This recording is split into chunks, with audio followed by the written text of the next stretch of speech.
ठीक है, लड़ाकों का अधिकारी कौन है? ग्रामनी है। और चारागाह का अधिकारी कौन है? वाजपति है। अब देखिए वहाँ पे जो होता था कि कोई दुर्ग की रक्षा करते थे, मतलब दुर्ग का भी रक्षा करता था। तो दुर्ग का जो रक्षा करेगा, तो दुर्ग का रक्षा करने वाला कौन होता था? दुर्ग का रक्षा, तो जो दुर्ग का रक्षा करते थे उसको क्या कहते थे? दुर्गपति बोलते थे। क्या बोलते थे? दुर्गपति, यानी पूरब बोलते थे उसको। पूरब बोलते थे। क्या बोलते थे? पूरब। क्या बोलते थे?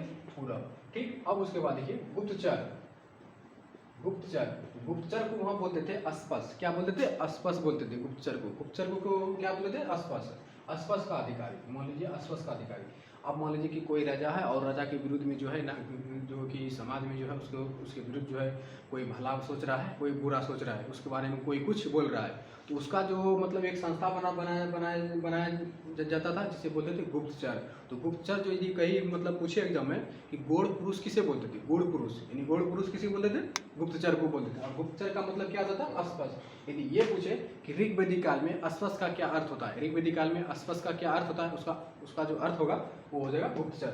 और ये पूछे कि ऋग्वेदिक काल में जो है दुर्गपति का जो रक्षा करता था, दुर्ग का जो रक्षा करता था, उसको क्या कहते थे? उसको कहते थे पूरब। ठीक। गुप्तचर जो हो गया अस्पष्ट हो गया, लड़ाकू का हो गया ग्रामीणी, चारागाह का हो गया वाजपति, अपराधी का हो गया उग्र, और दुर्ग का हो गया पूरब, और गुप्तचर का हो गया अस्पष्ट। ठीक। यहाँ तो क्लियर है। अब उसके बाद देखिए वहाँ पे जो है कुछ स्त्रियाँ भी होती थी, और स्त्रियाँ जो होती थी कपड़े पर जो है कुछ बड़ा ही मतलब कुछ रंग उंग करते थे, वहाँ पे कपड़े पे डिजाइन करते थे।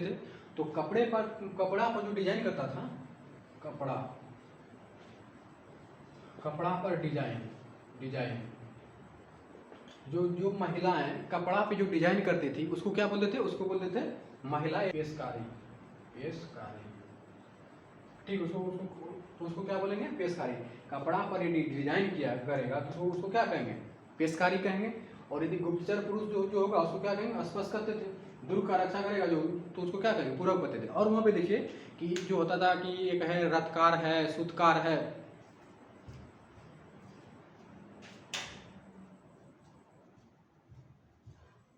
हाँ, जैसे मान लीजिए वहाँ पे है रथकार है, सूतकार है, अमादी है, इन सब का जो अधिकारी को जो बोलते थे वहाँ पे वो क्या बोलते थे? रत्नी बोलते थे। क्या बोलते थे? रत्नी। तो जैसे मान लीजिए कि मतलब जैसे मान लीजिए इधर हम लिख देते हैं रत्नाती, सूतकार हो गया, रथकार हो गया, अमादी हो गया, इन सबको क्या बोलते थे वहाँ पे? रत्नी बोलते थे। क्या बोलते थे? रत्नी। ठीक। क्या बोलते थे? रत्नी। पत्नी नहीं, रत्नी। अब देखिए रो हटा के पौ दे दीजिए, क्या हो जाएगा? पत्नी हो जाएगा। तो वही पे जो होता था सूतकार, रथकार और अमादी जो होता था, इस सबको अधिकारी को जो सम्मिलित किया जाता था उसको क्या बोलते थे? रत्नी बोलते थे, यानी पत्नी बोलते थे। पत्नी नहीं, सॉरी, रत्नी बोलते थे। ठीक। तो उसको क्या बोलेंगे? रत्नी। देखिए पत्नी अच्छी होती है, सबका पत्नी है, आप लोग का भी होगा पत्नी। तो वो लोग जो घर में वो लोग घर में क्या करते होंगे? खाना बनाते होंगे। अभी मतलब मान लीजिए ठंडी का सीजन आ रहा है, स्वेटर गुथेगा, तो सूतकार हो मतलब स्वेटर सब मतलब गुथता है ना, तो वही सब जो है यहाँ पे सूतकार हो गया, रथकार हो गया, उमादी हो गया, ये सब क्या होता है? रत्नी होता था। तो इसी सब को मतलब रत्नी बोलते हैं। लड़ाकू का हो गया ग्रामणी, चारागाह का हो गया वाजपति, अपराधी हो गया उग्र, दुर्ग का रक्षा करेगा पूरब, गुप्तचर जो हो गया आसपास, कपड़ा पर डिजाइन करना पेशकारी, और बढ़ई का जो काम करेगा वो कौन करेगा? शिल्पकारी। तो बढ़ई का काम, बढ़ई का काम जो करता है उसको क्या क्या क्या कहते हैं? शिल्पकारी। ठीक है। उसको क्या कहेंगे? शिल्पकारी कहेंगे। यहाँ तो क्लियर हो गया। अब देखिए कुछ मतलब देखिए जैसे मतलब वैदिक सभ्यता हम पढ़ाए थे, सिंधु घाटी सभ्यता के वक्त में पढ़ाए थे, उसका जो ऑब्जेक्टिव क्वेश्चन है वो ऑब्जेक्टिव क्वेश्चन ग्रुप में डाल दिया गया है। और उसमें कुछ नॉर्मल भी क्वेश्चन है, जिससे मतलब एग्जाम में जो क्वेश्चन पूछा गया है वो भी क्वेश्चन है, और उससे जो है थोड़ा मॉडरेट क्वेश्चन भी है जो कि मतलब अभी तक मतलब नहीं पूछा गया है, और जो मतलब पूछने की संभावना भी है। और जिस तरह से TR4 सब में क्वेश्चन पूछा जाता है, BPSC TR4 में, उस हिसाब से जो क्वेश्चन पूछा जाता है उसी हिसाब से क्वेश्चन कुछ बनाया गया है। 65 क्वेश्चन है वो जो क्वेश्चन है ग्रुप में डाल दिया गया है। ग्रुप में जो है आप ज्वाइनिंग करके वो क्वेश्चन मतलब ले लीजिए, और उसका जो आंसर है, आपको आंसर वहाँ पे नहीं है, उसका किसी का भी आंसर नहीं है, आप जो है वीडियो को देखिए, क्लास को देखते रहिए, उसका आंसर आपको मिल जाएगा। ठीक। अब आगे आइए। यहाँ तो क्लियर हो गया आपको, इसको मिटा देना। सूतकार, रथकार, उमादी को क्या बोलते थे? रत्नी बोलते थे। बढ़ई काम करे शिल्पकारी, कपड़ा का डिजाइन करना पेशकारी, जो महिला करती थी, गुप्तचर संस्था स्पष्ट होती थी, और दुर्गापति रक्षा पूरा करते थे। यहाँ तो यहाँ तो क्लियर है? अब आइए, अब देखिए कि वहाँ पे जो कुछ होता था ना, अभी के ज़माने में भी कोई ना कोई सूद लगाता है, सूद पे पैसा देते हैं ना, आप सब लगाते होंगे, कोई ना कोई लगाता ही होगा। तो सूद को क्या बोलते थे? सूदखोर बोलते हैं ना। अभी भी ज़माने में सूद पे पैसा लगा रहा है सब, 10 टका, 5 टका, 3 टका, 2 टका, 1 टका, सैकड़ा पे लगा देता है। तो वो जो वहाँ पे जो भी वहाँ पे भी लगाता होगा, वहाँ पे लगा रहा था। तो वहाँ पे जो लगाता था उसको क्या बोलते थे? पनी बोलते थे। क्या बोलते थे? पनी बोलते थे। ठीक, उसको क्या बोलते थे? पनी बोलते थे। तो जो सूद पर जो कि मतलब ब्याज को जो है ऋण पे दिया जाता था उसको क्या बोलते थे? पनी, यानी बेकनार बोलते थे। क्या बोलते थे? पनी या बेकनार। तो मतलब हाँ, यहाँ तक तो खत्म हो गया, इसको हम मिटा दें, मिटा देते हैं। ठीक, आप जो है इसी तरह का मतलब नोट्स बनाइए और आपको जो है टेंशन नहीं लेना है। ऑब्जेक्टिव क्वेश्चन हम पूरा देंगे आपको, एकदम पूरा अच्छा से लिखा हुआ है। ऑब्जेक्टिव क्वेश्चन तैयार हो रहा है, धीरे धीरे सब हो जाएगा। और कुछ तैयार कर रहा है, उसका भी बहुत बहुत शुक्रिया, जो कि मतलब मेरा हेल्प कर रहा है, दिल से धन्यवाद उसको। ठीक है, भगवान उसे स्वस्थ रखें।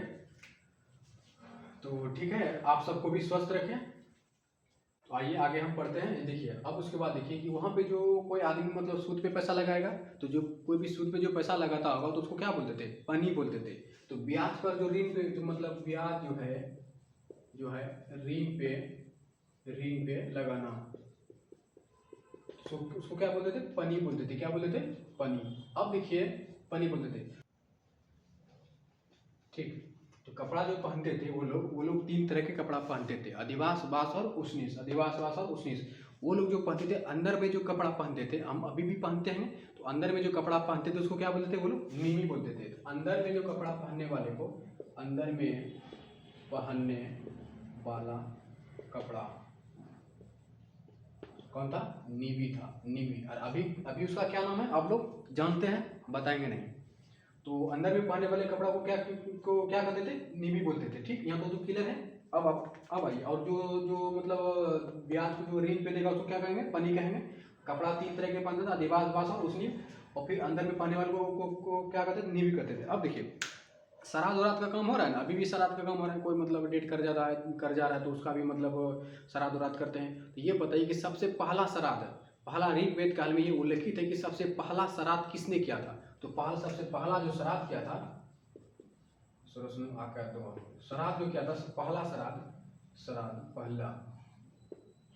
पहली बार वो क्या था? अत्रि का पुत्र निमि ने। तो अत्रि का पुत्र निमि ने। अब यहाँ देखिए, यहाँ वो हटा के मुँह मार दीजिए, मुँह अंदर वाला आ जाएगा। तो जो श्राद्ध का जो पहली बार जो मतलब किया गया था वो हो गया अत्रि का पुत्र निमि ने किया था। ठीक, यहाँ तक क्लियर है। अब आगे आइए, यहाँ तक तो बता ही दिए। अब देखिए, आगे देखिए।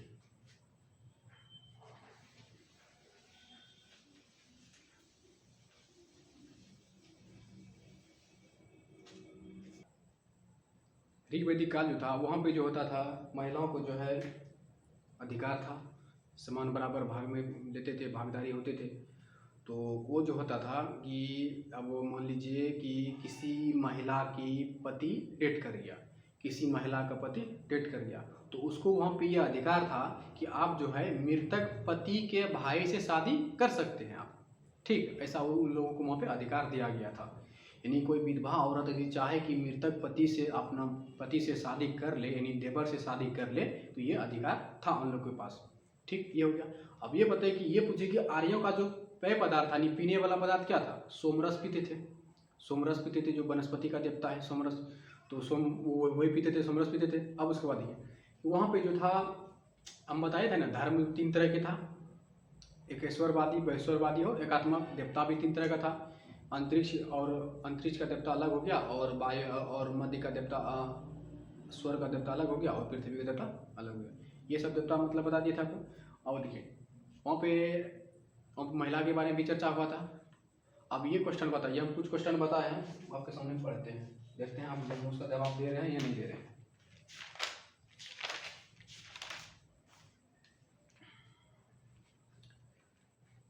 हाँ, ये बताइए कि निम्नलिखित में से कौन हड़प्पा एवं मोहनजोदड़ो के उत्खनन से संबंधित नहीं थे?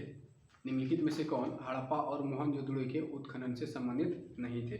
1 नंबर है आर डी बनर्जी, 2 नंबर है के एन दीक्षित, 3 नंबर है बी ए स्मिथ और 4 नंबर में है ए एस बादशाह। तो इसका कौन सा आंसर हो जाएगा? B A Smith. ये जो बी ए स्मिथ जो है ये मोहनजोदड़ो और हड़प्पा के जो है उत्खनन से संबंधित नहीं थे, ये और बाकी ये सब थे। उसके बाद ये बताइए कि किस सिंधु घाटी सभ्यता के किस स्थल से हड़प्पा की लिपि के बड़े आकार के 10 चिन्ह वाला एक शिलापट मिला है? 10 चिन्ह वाला एक शिलापट मिला था किस सिंधु घाटी सभ्यता के स्थल से? 1 नंबर है लोथल, 2 नंबर है धौलावीरा, 3 नंबर है कालीबंगा, डी नंबर में 1 से अधिक, ई नंबर में से कोई नहीं। इसी तरह का जो क्वेश्चन है, बहुत क्वेश्चन बना हुआ है, आप लोग देख लीजिए एक बार अच्छा से, दिख रहा है ना? ठीक है, इतना जो क्वेश्चन है इसमें 65 क्वेश्चन था और वैदिक सभ्यता का भी मतलब कुछ क्वेश्चन बनाया हुआ है और उसमें 20 क्वेश्चन बनाया गया है। एक क्वेश्चन हम आपसे पूछते हैं वैदिक सभ्यता से, ये बताइए आप, किसके अनुसार कहा जाता है कि आर्य पमीर के पठार का मूल निवासी था? किसके अनुसार कहा जाता है कि आर्य जो है पमीर के पठार का मूल निवासी था? 1 नंबर है कीत महोदय, 2 नंबर है एडवर्ड मेयर, 3 नंबर में टी एस त्रिवेदी और 4 नंबर में है 1 से अधिक, ई नंबर में है इनमें से कोई नहीं। तो आप बताइए कि पमीर के पठार से कौन कौन सी मतलब पमीर के पठार से कौन कौन मतलब बोल रहे थे कि पमीर के पठार से जो है आर्य मूल निवासी थे? हम बताए थे ना आपको, एडवर्ड मेयर, कीत महोदय और ओल्डेनबर्ग। यहाँ पे ऑप्शन में क्या है? कीत महोदय और एडवर्ड मेयर। तो 2 ऑप्शन मिल रहा है आपको, तो 1 से अधिक आंसर यानी डी नंबर आंसर होगा। इसी तरह का जो क्वेश्चन है 20 क्वेश्चन बना हुआ है और जो है मेरा एक फ्रेंड है वो भी क्वेश्चन बना रहा है, ठीक। तो वो भी जो क्वेश्चन बना के देगा आपको, वो मतलब वो जो क्वेश्चन बनाएगा वो जितना एग्जाम में पूछा हुआ क्वेश्चन है वो मतलब वो क्वेश्चन बना के देगा आपको। और हम जो क्वेश्चन बना रहे हैं ये जो है मैं जो क्लास का जो रिकॉर्ड हो रहा है, ये जो हम बता रहे हैं इसी लेवल का हम क्वेश्चन आपको बना के दे रहे हैं, TR4 के लेवल का। और वो जो क्वेश्चन बना रहा है वो जो है पूरा मतलब जितना भी एग्जाम हुआ है पूरा एग्जाम का क्वेश्चन तैयार हो रहा है, ठीक है। तो दोनों मिलके मतलब एग्जाम को क्वेश्चन का तो मतलब तैयार कर रहे हैं आप लोग के लिए। तो ठीक है, मतलब ग्रुप में जुड़िए और ग्रुप में जो है आप जुड़ के क्वेश्चन को PDF ले लीजिए, ठीक। कॉन्टैक्ट नंबर हम आपको बता देते हैं, 7050989277, ठीक है। हाँ, ये जो नंबर है इसी नंबर पे आप व्हाट्सएप ग्रुप में मैसेज हाई लिख के भेजिए, हम आपको ग्रुप में ऐड कर देंगे और वहाँ पे जो है जितना भी क्वेश्चन आपको दिया जाता है क्लास का PDF जो है अवेलेबल वहाँ पे मिल जाएगा आपको, ठीक। अब देखिए, अब आगे आइए। आगे हम बताए थे आपको कि उत्तर वैदिक काल के किस स्थल से, उत्तर वैदिक काल में किस स्थल से पक्की ईंट का साक्ष्य मिला है? उत्तर वैदिक काल के किस स्थल से पक्की ईंट का साक्ष्य मिला है? वो हो गया कौन सा, जानते हैं? वो हो गया श्रावस्ती, यानी उत्तर प्रदेश में स्थित है श्रावस्ती, वहीं पे जो है पक्की ईंट का साक्ष्य मिला है। और उत्तर वैदिक काल में ही जो है गोत्र संस्था का प्रचलन हुआ था। गोत्र संस्था का प्रचलन कहाँ पे हुआ था? उत्तर वैदिक काल में। अभी जो है उत्तर वैदिक काल के बाद जो वीडियो आएगा वो आएगा उत्तर वैदिक काल का, ठीक। तो ऋग वैदिक काल में जितना आपको है और बता देंगे और जो मतलब थोड़ा मोड़ा है वो भी मतलब कवर हो जाएगा। तो यदि ये पूछे कि महाकाव्य कितना है, टोटल महाकाव्य कितना है? 2 है, एक रामायण एक महाभारत, जो कि रामायण प्राचीन है और महाभारत जो आधुनिक है। सबसे बड़ा महाकाव्य पूछे तो महाभारत है, और महाभारत का जो आधुनिक नाम था वो क्या था? जय संहिता है। क्या है? जय संहिता, ठीक। यहाँ तो क्लियर हो गया। अब उसके बाद देखिए कि जो है कि मतलब जो है कि ये जो वेद है ना, तो कुछ इतिहासकार, कुछ जो है दार्शनिक जो है वेद को मानता है, कुछ जो है नहीं मानता है। कुछ पुरोहित वेद को मान रहा है, कुछ पुरोहित वेद को नहीं मान रहा है। तो उसमें से एक ऐसा पुरोहित था कि उसमें से एक था रूढ़िवादी और एक था उदारवादी। रूढ़िवादी का जो पुरोहित जो समर्थक था वो था ऋषि वशिष्ठी, और उदारवादी का जो था वो था विश्वामित्र। तो उदारवादी का जो विश्वामित्र था ये जो है वेद को नहीं मानते थे, ये जो है वेद पे सवाल उठा देते थे, ठीक। और उदारवादी का रूढ़िवादी का जो पुरोहित था ऋषि वशिष्ठी, वो जो है वेद को मानते थे, उसको जो है वेद को समझते भी थे और वेद पर कोई सवाल नहीं खड़ा करते थे। तो इसी तरह से जो है वेद को समझने के लिए मतलब जो है मतलब कुछ जो मोक्ष प्राप्त करने के लिए जो है वेद के अलावा जो है कुछ आप जो है जो है मोक्ष प्राप्त कर सकते हैं, वह 6 गो दर्शन था, ठीक है। दर्शन का अर्थ होता है प्रवर्तक, ठीक। दर्शन का दार्शनिक अर्थ क्या होता है? प्रवर्तक। कभी कभी पूछा है एग्जाम में कि दर्शन का अर्थ क्या है? प्रवर्तक। तो उसमें से टोटल 6 दर्शन थे। क्या थे? 6 दर्शन थे। हम लिख देते हैं यहाँ पे, हम लिख देते हैं। पहला है सांख्य दर्शन, दूसरा है योग, तीसरा है न्याय, चौथा है वैशेषिक,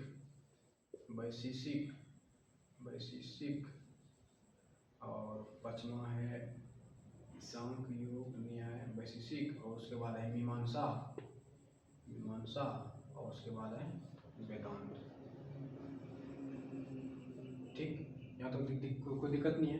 अब देखिए सांख का यदि प्रवर्तक पूछे कौन है, युग का कौन है, न्याय का कौन है, वैश्विक का कौन है, मीमांसा का कौन है, वेदांत का कौन है, ये सब हम आपको बताएंगे। तो देखिए सांख का जो था वो था कपिल मुनि था, कपिल मुनि। और योग का जो था वो था पतंजलि। न्याय का जो था वो था गौतम। वैश्विक का जो था वो था कनाद, ऋषि कनाद है। मीमांसा का जो था, मीमांसा जो है दो तरह का है, ठीक, एक है उत्तर और एक है पूर्व। तो उत्तर का है बाद नारायण और पूर्व का है जैमिनी। ठीक, यहाँ तो क्लियर हो गया। अब जो है डिटेल से पढ़ेंगे सबको, आखिर सांख्य में क्या कहा है, योग में क्या कहा है, न्याय में क्या है, वैश्विक में क्या है, और मीमांसा में क्या है, वेदांत में क्या है। ठीक, पूरी डिटेल से पढ़ेंगे। आइए, सांख्य दर्शन का संस्थापक कौन है? कपिल मुनि है। सांख्य का मतलब होता है गिनना, कोई चीज़ को हम काउंटिंग करेंगे, कोई चीज़ को हम गिनेंगे। तो सांख्य जो है यह कहता है कि ये जो है हमें जो मोक्ष प्राप्त करना है, हमें सबसे पहले ज्ञान को अर्जित करना होगा सांख्य के अनुसार। तो ज्ञान का मतलब क्या है? गिनना, या कोई चीज़ आप मतलब ज्ञान अर्जित कर रहे हैं, तो जब तक आप जो है ज्ञान नहीं प्राप्त कीजिएगा तब तक जो है मोक्ष प्राप्त नहीं मिलेगा आपको। तो सांख्य में क्या कहता है कि जब तक आप जो है ज्ञान अर्जित नहीं कीजिएगा तब तक आपको जो है मोक्ष की प्राप्ति नहीं होगी। योग में कहता है कि ये जो योग जो दर्शन का संस्थापक जो था पतंजलि, ये कहता है कि आप जो है शरीर को जो है स्वस्थ रखिए और मन को जो है और शरीर को स्वस्थ रखिए और मन को जो है स्थिर रखिए। तो वो क्या है? योग में है। वो किस में है? योग में। तो ये जो है योग जो है इसमें है अपने जो है मन को एकाग्रित कर सकते हैं और शरीर को अच्छा रख सकते हैं। तो पतंजलि में आप बता दिए योग, तो योग जो है छह तरह से बताया गया था। तो जैसे आप मान लीजिए, एक है यम, दूसरा है नियम, तीसरा है धारणा, चौथा है प्रत्याहार, पांचवा है ध्यान और उसके बाद है अथी छठा क्या है, माइंड से उतर जा रहा है, हाँ आ जाएगा याद, आप पढ़ते चलिए। तो यम का मतलब होता है कि आपको जो है खुद को नियंत्रित करना है, मतलब स्वनियंत्रण। मतलब जो जैसे आप योग में पढ़ रहे हैं ना, योग में पतंजलि बोल रहा है ना कि आपके शरीर का मतलब शरीर और मतलब मन को जो है स्थिर रखना है। यदि आप शारीरिक स्वस्थ हो जाएंगे और मन को स्थिर रखेंगे तो आपको जो है मोक्ष मिल सकता है। तो ये जो है 6 तरह से बताया गया था। पहला था यम का मतलब होता था कि आप जो है मन को जो है स्थिर रखना है, यानी आप खुद अपने आप को जो है स्वनियंत्रण में रखना है। ठीक, दूसरा है नियम बताया जाता है। इसमें कहा जाता है आप जो है जीवन को जीने का नियम किस हिसाब से जी रहे हैं, वो आप जीवन जीने का नियम का पालन कीजिए। ये नहीं कि आप जो है किसी भी तरह से जीवन जी रहे हैं, आज मतलब सिगरेट ये वो फलना चिलना, इधर उधर लड़कीबाजी, ये वो जितना चीज़ जो है ये सब उसमें नहीं करना चाहिए, तब आप जो है जीवन का नियम का पालन कर रहे हैं। ठीक, उसके बाद कहता है धारणा का मतलब ये होगा कि आप जो है किसी भी विषय वस्तु जो है आप जो है जीवन को जो है किस विषय की ओर लेके जा रहे हैं, किस रास्ते में चल रहे हैं आप, आपका लक्ष्य क्या है, ये सब जो है धारणा में प्रतिहार, ये सब जो है प्रतिहार में, ये सब प्रतिहार में क्या कहा गया है? प्रतिहार है, दरोगा है, टीचर है, आप जो है किस विषय पे मतलब चलना चाह रहे हैं। आप जो है यदि आप टीचर के मतलब फिक्स में चलना चाह रहे हैं तो टीचर के जो चलिए, प्रत्याहार कर लीजिए, आपको सब शपथ ले लीजिए। फिर उसके बाद एक धारणा, आप मतलब वहाँ पे जाके जो आपको स्थिर विलीन हो जाइए, समाधि विलीन हो जाइए आप। उसके बाद हम आपको एक तरह से बता देते हैं कि आप देखिए कि आप जो है पहले जो है सबसे पहले आपको खुद, जैसे आप मतलब मान लीजिए टीचर बनना चाहते हैं, तो सबसे पहले जो आप क्या कीजिएगा, सबसे पहले आप अपने आप को नियंत्रित में रखना है। अपने आप को क्या करना है? नियंत्रित में रखना है। फिर उसके बाद जो है नियंत्रित में रख लिए आप। फिर उसके बाद जो है आपको टीचर बनना है ना, ठीक है, आप सोच लिए हमको टीचर बनना है, तो टीचर बनने के लिए आप जो नियम का पालन करना पड़ता है। ये नहीं कि आप जो है 10 बजे सुबह उठिए, फिर जो है 12 बजे सो जाइए खा पी के, 6 बजे सो जाइए, 12 बजे रात तक जागले रहिए, 3 बजे जागले रहिए, 4 बजे सो जाइए। ये टीचर का बनने का लक्ष्य नहीं है। ठीक, तो यहाँ तक तो दिक्कत नहीं है, तो वो हो गया नियम। फिर उसके बाद है प्रतिहार। आप जो है टीचर बनने के बारे में सोच लिए कि हमको टीचर बनना है, तो आप जो है प्रतिहार का मतलब ये होगा कि आप जो कौन कौन सा सब्जेक्ट है टीचर बनने के लिए, कौन कौन सा सब्जेक्ट आपको पढ़ना पड़ेगा। जैसे इतिहास है, भूगोल है, रीजनिंग पूछता है, मैथ पूछता है, हिंदी पूछता है, इंग्लिश पूछता है, ये सब जो है, पॉलिटी है, जीव विज्ञान है, ये सब जो विषय जो आपको प्रतिहार के अंतर्गत आपको जो है बताया जाता है। फिर उसके बाद धारणा, आप जितना जितना विषय ले लिए ना, जितना जितना विषय आप पकड़ लिए, वो सब विषय पर जो है आपको मजबूत बनाना है, स्थिर रखना है। ठीक, वो हो गया। फिर उसके बाद जैसे स्थिर बनाए तो आप ध्यान को एकाग्रित कीजिए और जो है आप एकदम पढ़ाई करते रहिए। फिर उसके बाद आया समाधि। समाधि में पूरा लीन हो जाइए, चाहे इधर से कोई मैसेज मारे, कोई भी कॉल करे, नो टेंशन, क्योंकि हमको टीचर बनना है। तो ये सब जो फिक्स हो गया किस में, योग में है। तो वो जो है योग में जो पतंजलि ने बताया था 6 तरह का, मतलब आप जो है जीवन को मोक्ष प्राप्त कर सकते हैं। यम नियम प्रत्याहार, धारणा और ध्यान और समाधि, ये 6 तरह से जो है योग में बताया गया पतंजलि के हिसाब से। अब न्याय का मतलब होता है कि आप जो है किसी के साथ जो कोई भेदभाव ना करें, किसी के साथ कोई भेदभाव नहीं करना चाहिए। न्याय का मतलब यही होता है। तो ये जो है गौतम ऋषि ने बताया गया था न्याय के बारे में। न्याय के बारे में किसने बताया था? गौतम ऋषि ने बताया था। तो न्याय का मतलब यह बताता है, मतलब गौतम ऋषि ने कहा था कि आप जो है तर्कपूर्ण चिंतन कीजिए, मतलब सोचिए, अच्छा सोचिए, ये नहीं कि गलत सोचना शुरू कर दीजिए। आप देखिए, अब क्या बोलेंगे, बोलना नहीं चाह रहे हैं, क्यों बोलने से मतलब कुछ नहीं होता है। तो आप जो है सोच मतलब सही रखिए, जीवन परिवर्तित 100% होगा, चाहे थोड़ा लेट लगे लेकिन होगा। आज नहीं तो कल जो है हम भी आएंगे यूट्यूब पे, और उस तरह से आएंगे यूट्यूब पे कि जो है देखना, देखिएगा आप। तो ठीक है, तो जो सोच बढ़िया रखिए। फिर उसके बाद इसमें यह कहा जाता है कि जो है आपका जो सोच के हिसाब से जो आप मोक्ष प्राप्त कर सकते हैं। ये नहीं कि आप जो है मतलब कुछ से कुछ सोच रहे हैं, ये नहीं होता है, वो नहीं होता है, ये होगा वो होगा। तो सोच जो है आप फ्रेश रखिए, सोच को क्लियर रखिए, वो किसमें, न्याय में। फिर उसके बाद वैश्विक का कौन है, कनाद है। वैश्विक कहता है कि जो ब्रह्मांड जो बना है ना, 5 तत्व से मिलकर बना है। कितने तत्व से मिलकर बना है? 5 तत्व से मिलकर बना है। मतलब कौन कहता है ये कहता है वैश्विक। तो वैश्विक का संस्थापक कौन था? कनाद था। तो कनाद कहता है कि ब्रह्मांड जो है 5 तत्व से मिलकर बना है। कौन कौन सा है? अग्नि, वायु, जल, आकाश और पृथ्वी। अग्नि, वायु, जल, आकाश, पृथ्वी। ये जो 5 है, 5 जो है ये जो बना हुआ है, ये जो है थी से, वैश्विक से।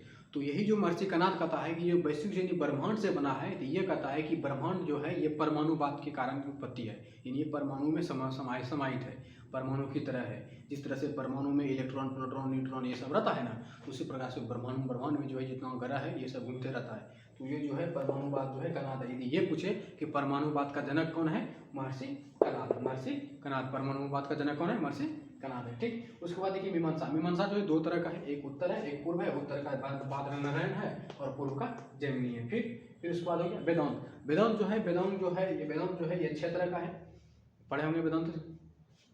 व्यापक तो ये थे, चावर्क थे। कौन थे? चावर्क जो लोकायत जो है, लोकायत का जो इसका जो नींव रखा था, वो रखा था मतलब बृहस्पति ऋषि ने। किसने रखा था? बृहस्पति ने रखा था। और लोकायत की जो चर्चा है किस उपनिषद में है? यह है बृहद उपनिषद में। किसमें है? बृहद उपनिषद में चर्चा है, मतलब लोकायत की।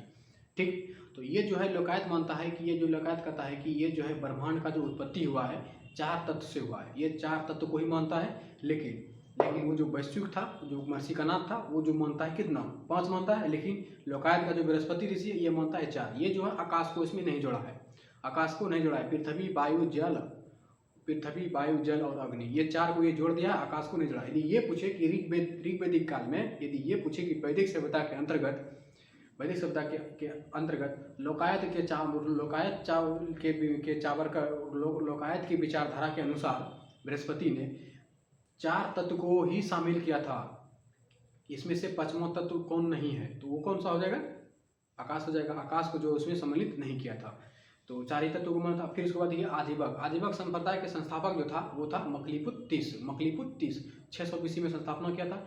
ये जो मकलीपुत्तीस जो है ये इसका जो अनुयायी भी मतलब पूछा जाता है, बिंदुसार भी है। और आजीवक संप्रदाय का जो संस्थापक था मकलीपुत्तीस, इसकी जो मतलब अशोक के 7वां अभिलेख में उल्लेखित है। अशोक के 7वां अभिलेख में उल्लेखित है। आइए यहाँ थोड़ा लिख देते हैं। उसके बाद देखिए लोकायत, इसका जो नींव रखा था बृहस्पति। ठीक, किसने लिखा था? बृहस्पति ने लिखा था। ये जो है ब्रह्मांड की उत्पत्ति 4 तत्व से ही मानता है। जो कि पहला जो कि है पृथ्वी है, अग्नि है, वायु है और जल है। इसमें आकाश को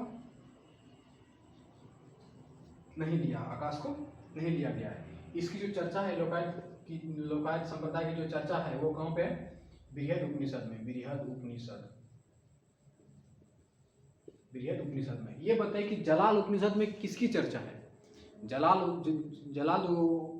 उपनिषद में किसकी चर्चा है? 4 आश्रम की चर्चा है। और बृहद उपनिषद में लोकायत संप्रदाय के मतलब चर्चा है। ठीक, यहाँ तो क्लियर हो गया। इसको मिटा जाए कि लोकायत का जो नियम रखा था बृहस्पति ने रखा था, और ब्रह्मांड की उत्पत्ति जो है 4 तत्वों से किया गया था। इसमें पृथ्वी, अग्नि, वायु और जल, ये 4 को ये मानता है लोकायत संप्रदाय वाला। और ये जो आकाश को ये शामिल नहीं करता है। ये जो है लोकायत संप्रदाय का जो अनुयायी है वो जो है बृहद उपनिषद में इसकी चर्चा किया गया है। जो आजीवक संप्रदाय मानता है ना, ये भी मानता है कि मोक्ष जो है, ये भी मानता है कि मतलब ब्रह्मांड जो है, ब्रह्मांड के विकासवाद के कारण से ही होता है। ठीक, तो ये जो है इसका जो अनुयायी था, अनुयायी बिंदुसार है। और अशोक का 7वां अभिलेख में इसकी चर्चा मिलेगा आपको। अशोक के 7वां अभिलेख में आजीवक संप्रदाय के भी उल्लेखित किया गया है। इसका अनुयायी बिंदुसार है। इसका प्रमुख केंद्र था श्रावस्ती, उत्तर प्रदेश के श्रावस्ती था। और यह 600 बीसी पूर्व मौलिक 30 ने इसकी रचना की थी। ठीक, उसके बाद देखिए